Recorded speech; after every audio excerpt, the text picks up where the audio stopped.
Welcome back. You are listening to the home of forbidden romances. Prepare yourself, because tonight's story will leave you breathless. The blade did not tremble, but the hand holding it did, not out of fear, but from the sheer, overwhelming magnetic pull of the man beneath him. "Do it," the general whispered, his voice a rough, velvet scrape against the silence of the bedchamber, his eyes dark pools of obsidian that swallowed the candlelight. He didn't look like a man with a dagger pressed to his jugular. He looked like a predator who had finally caught the scent of a meal he had starved for. "Slice my throat, little dancer. Spill my blood on these silk sheets. But know that even in death, I will crawl out of hell to find you." Kieran's breath hitched, a ragged sound in the heavy air. The gold bangles on his wrists, the very ones he had chimed so melodically during the performance only an hour ago, now felt like shackles. He was an assassin trained to kill without hesitation, a weapon honed by the Shadow Guild. Yet, looking down at General Rishin, the tyrant of the northern borders, Kieran felt a headache split his skull, a jagged flash of a memory that wasn't his. Rain, the smell of wet earth, and this same man laughing, younger, softer, under a canopy of willow trees. "Why won't you fight back?" Kieran hissed, pressing the cold steel harder against the tanned skin. A single bead of blood, bright as a ruby, bloomed against the general's neck. "You are the demon of the north. You killed 100 men at the Valley of Ash. Why do you let a dancer pin you?" Rishin's hand moved, not to stop the knife, but to trace the curve of Kieran's waist, his calloused palm burning through the thin, sheer fabric of the dancer's garb. The touch was possessive, familiar, and terrifyingly tender. "Because," Rishin murmured, his gaze dropping to Kieran's trembling lips, "I have waited 5 years for my ghost to return to me. Even if he returns with a knife." The evening had begun with the throbbing rhythm of drums. The imperial palace of Erikshwara was a sprawling labyrinth of sandstone and gold, illuminated tonight by thousands of oil lamps for the festival of the Trident. The air was thick with the scent of jasmine, roasting meats, and the underlying metallic tang of political tension. The emperor was old, and the court was a pit of vipers, each noble vying for favor. But all eyes were on the guest of honor, General Rishin. He sat on a raised dais to the emperor's right, looking utterly bored. He was a man carved from granite and war.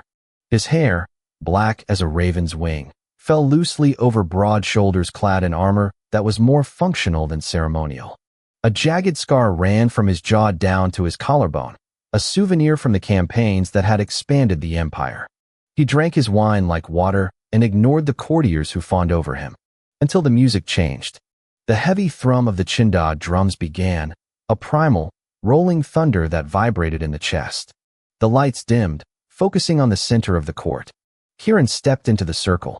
He was a vision of celestial beauty, dressed in silks the color of moonlight and blood. Gold ornaments adorned his arms, his neck, and his ankles, chiming softly with every calculated movement. His face was obscured by a sheer veil, leaving only his eyes visible, eyes the color of storm clouds, lined with kohl. Kieran began to move. It was not the soft, fluid dance of the court courtesans. It was the Tandava, the dance of destruction and creation. His movements were sharp, athletic, and hypnotic. He spun, his body an arc of tension and release, the bells on his ankles keeping perfect time with the aggressive beat of the drums. From the dais, Rishin went still. The wine cup paused halfway to his mouth. Kieran felt the general's gaze. It was a physical weight, heavier than the dagger concealed within his sash. The plan was simple: seduce the general with the dance, be invited to his chambers, and end the life of the man who threatened the stability of the Shadow Guild's benefactors. Kieran spun closer to the dais, his eyes locking with Rishin's. In that split second, the world seemed to tilt. A shock of recognition jolted through Kieran, so violent, he almost missed a step. I know him. But that was impossible. Kieran had no past before the guild. He was an orphan of the streets, taken in 3 years ago, his mind a blank slate, his body a weapon. He finished the dance in a low crouch at the foot of Rishin's table, his chest heaving, his head bowed. The court erupted in applause, but Kieran only heard the heavy, deliberate footsteps of the general descending the stairs. Rishin stopped before him. The silence in the great hall was deafening. With a single, rough finger, Rishin hooked the bottom of Kieran's veil. "Look at me," Rishin commanded. Kieran lifted his head. Rishin pulled the veil away. The general's face went pale, the mask of indifference shattering. "Elian," he breathed, the name carrying a weight of grief so profound it silenced the room. Kieran frowned, confusion warring with his mission protocols. "I am Kieran, my lord. A humble dancer." Rishin's eyes searched Kieran's face, cataloging every feature. The curve of his nose, the small mole beneath his left eye, the defiance in his jaw. The general's expression hardened, shifting from shock to a dangerous resolve. "The Emperor will excuse us," Rishin announced, his voice booming. He didn't ask, he declared. He reached down, grabbing Kieran's wrist not gently, but with an iron grip that brooked no argument. "This dancer is mine for the night." Now, in the suffocating intimacy of the general's quarters, the mission had gone wrong. Kieran had waited until Rishin dismissed the guards. He had waited until the general turned his back to pour wine. He had moved with the silent grace of a viper. But Rishin had spun around before Kieran could strike, catching his wrist in midair, spinning him onto the bed, and pinning him with ease. But then, he had let go. He had laid his head back against the pillows and offered his throat. "Who is Elian?" Kieran demanded, his voice shaking. The headache was blinding now. Images were flashing faster. Asterisk a sword fight in the rain. A shared cloak, a promise whispered against skin. Asterisk. "He was my vice commander," Rishin said softly, ignoring the knife. "He was the only man who could match me in battle, and the only person I ever loved." Kieran's grip on the dagger loosened. "He died." "I thought so," Rishin said, his eyes scanning Kieran's face with a desperate hunger. "He fell into the rapids at the Gorge of Whispers during an ambush. We never found the body. They told me he was dead. I burned a funeral pyre for him. I mourned him for 5 years." Rishin slowly raised his hand, his fingers brushing Kieran's cheek. "But he didn't die? Someone took him. Someone stole his memories and turned him into a parlor trick for the nobility." "I am an assassin," Kieran spat, trying to salvage his crumbling reality. "I was sent to kill you by the Grand Vizier. I am not your dead lover." "The Vizier," Rishin chuckled darkly, the sound vibrating through Kieran's chest. "Of course. He feared my return to the capital. He knew he couldn't kill me in combat, so he sent the one weakness I have. He is a fool. He thought you would kill me before I recognized you." "I will kill you," Kieran shouted, though the conviction was draining out of him. "Then do it," Rishin roared, suddenly sitting up, ignoring the blade that sliced a shallow line across his skin. He grabbed the front of Kieran's silk tunic and yanked him close, their foreheads touching. "End it, Elian. Because if you don't, I am going to burn this entire capital to the ground to find the man who wiped your mind. I will tear the Vizier apart with my bare hands for taking you from me." The use of the name Elian acted like a key in a rusted lock. Flashback. Asterisk cold rain. Mud. The roar of a river. Asterisk. Asterisk go Rishin. I'll hold them off. Asterisk. Asterisk I'm not leaving you. Asterisk. Asterisk you have to. The regiment needs you. Go. Asterisk. Asterisk a clash of steel. Pain exploding in his side. Falling. Falling into the cold, black water. The last thing he saw was Rishin's face, twisted in a scream that was swallowed by the storm. Asterisk. Kieran gasped, dropping the dagger. It clattered onto the stone floor, the sound echoing like a gunshot. He scrambled back, clutching his head, his breath coming in hyperventilating gasps. "The river," Kieran whispered. "The water." It was so cold. Rishin froze. The ferocity vanished, replaced by a heartbreaking tenderness. He moved slowly, like approaching a frightened animal. "Yes, it was the monsoon season. You saved my life. I remember the cold." Kieran sobbed, the tears finally spilling over, washing away the coal. "I remember. You gave me this."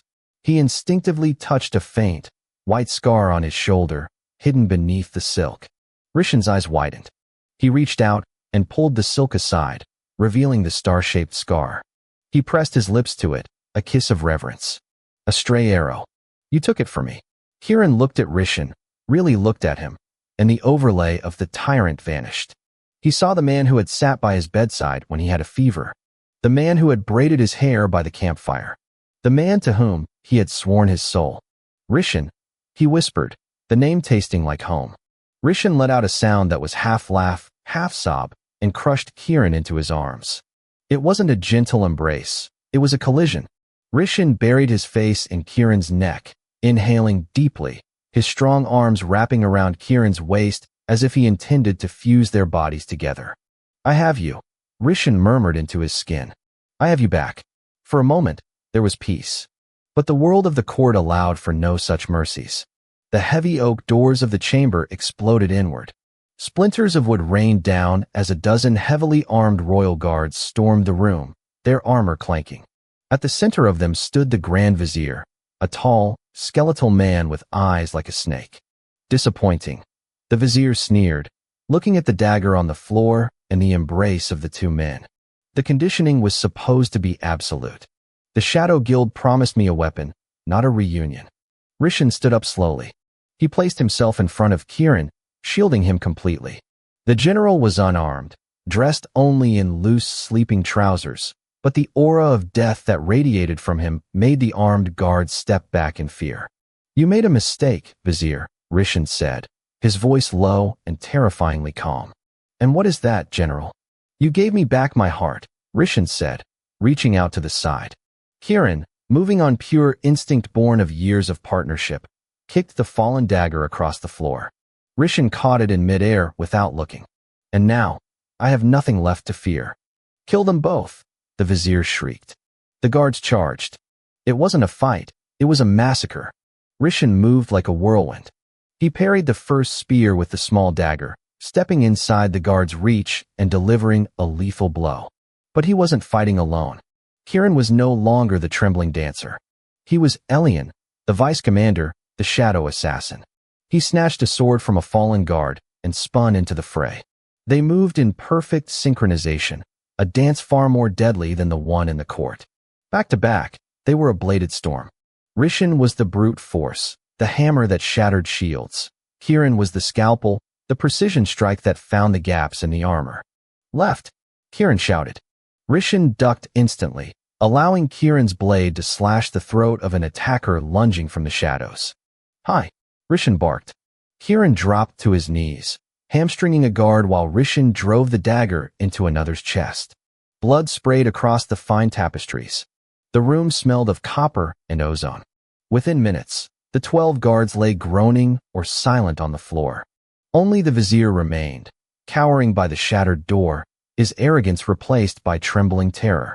Rishin stepped over the bodies, blood dripping from his bare chest, the dagger loose in his hand. He looked like a demon god of war. He cornered the Vizier against the wall. "Please," the Vizier whimpered. "I can give you anything. Gold. Land. The throne itself. You stole 5 years of my life," Rishin snarled, raising the blade. "You stole him." Rishin, wait. The voice was soft, but it stopped the general's hand instantly. Kirin stepped forward, wiping blood from his cheek. He looked at the Vizier with eyes that were cold and clear. "Death is too easy for him," Kirin said. "He used the poison of forgetfulness on me. He erased my soul to make me a slave." Kirin reached into his sash and pulled out a small, ornate vial, the very poison he was supposed to use on Rishin's wine if the knife failed. "Let him drink," Kirin said coldly. "Let him forget his name, his rank, and his power.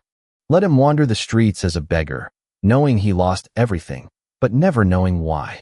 Rishin looked at Kirin, pride swelling in his chest. "As you wish, my love." Rishin forced the Vizier's jaw open, and Kirin poured the liquid down his throat.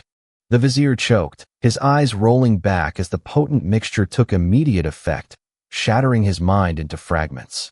Rishin shoved the empty man aside and turned to Kirin.